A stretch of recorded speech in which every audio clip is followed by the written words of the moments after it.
केंद्र सरकार ने दिया यहाँ पर बड़ा जो है ऐलान। जी हाँ, आप सभी को बता दें, ईपीएफओ के लाखों सदस्यों की बल्ले बल्ले हो गई है। पेंशन को लेकर सरकार ने बदला ये नया और बड़ा नियम। ईपीएस के तहत जो लोग 10 साल से पहले योजना को छोड़ देते हैं, उन्हें विड्रॉल की सुविधा मिलती थी, लेकिन 6 महीने से पहले इस योजना को छोड़ने वाले लोगों को अपनी कंट्रीब्यूशन पर विड्रॉल की सुविधा नहीं दी जाती थी। हालांकि अब ये नियम बदल चुका है। तो ऐसे में क्या बदला है नियम, चलिए जानते हैं खबर को विस्तार से। तब तक आप हमारे चैनल टीसी न्यूज चैनल को लाइक एंड सब्सक्राइब करना ना भूलें।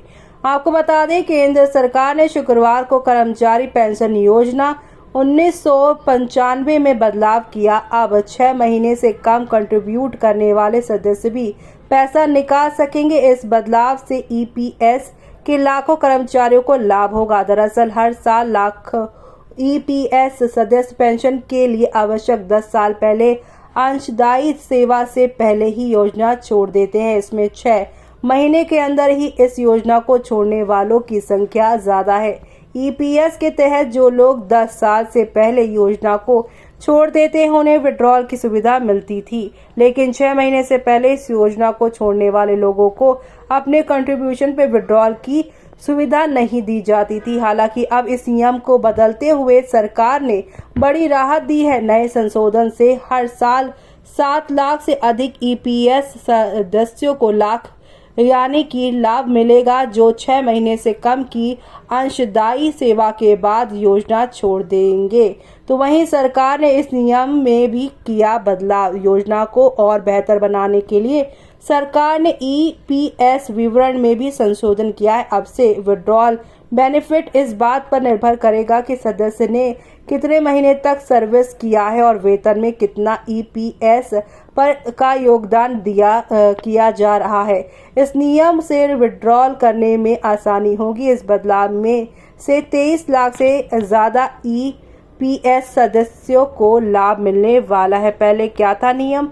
अब तक विड्रॉल बेनिफिट का कैलकुलेशन पूर्ण साल में अंशदायी सेवा की अवधि और उस वेतन के आधार पर की जाती थी जिस पर ईपीएस अंशदान का भुगतान किया गया है। अंशदायी सेवा के 6 महीने या उससे लाभ के हकदार होते थे। नतीजन 6 महीने या उससे अधिक समय तक अंशदान करने से पहले योजना छोड़ने वाले सदस्यों को कोई निकासी लाभ नहीं मिलता था। 7 लाख क्लेम हुए खारिज। पुराने नियमों के कारण कई दावे खारिज कर दिए गए हैं, क्योंकि कई सदस्य 6 महीने से कम की अंशदायी सेवा के बिना ही बाहर हो रहे थे। सरकारी नोटिफिकेशन के मुताबिक वित्त साल 2023 और 24 के दौरान अंशदायी सेवा 6 महीने से कम होने के कारण विड्रॉल बेनिफिट के लगभग 7 लाख दावे खारिज कर दिए गए हैं। अब इन ईपीएस सदस्यों को जो 14 जून 2024 तक यहाँ पर लगभग अपने 58 साल की आयु प्राप्त नहीं कर पाए हैं, वो निकासी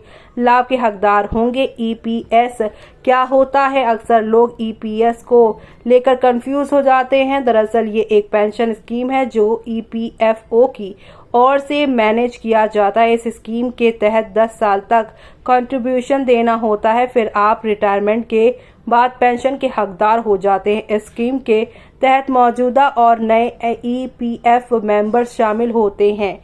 नियोक्ता कंपनी और कर्मचारी दोनों ही ईपीएफ फंड में कर्मचारी की सैलरी में से 12% का समान योगदान करते हैं। हालांकि कर्मचारी के योगदान का पूरा हिस्सा ईपीएफ में और नियोक्ता यानी कंपनी के शेयर का 8.33% कर्मचारी पेंशन स्कीम ईपीएस में और 3.67% हर महीने ईपीएफ में जाता है। कम से कम 10 साल की नौकरी पूरा करने के बाद और रिटायरमेंट के बाद पेंशन का लाभ दिया जाएगा।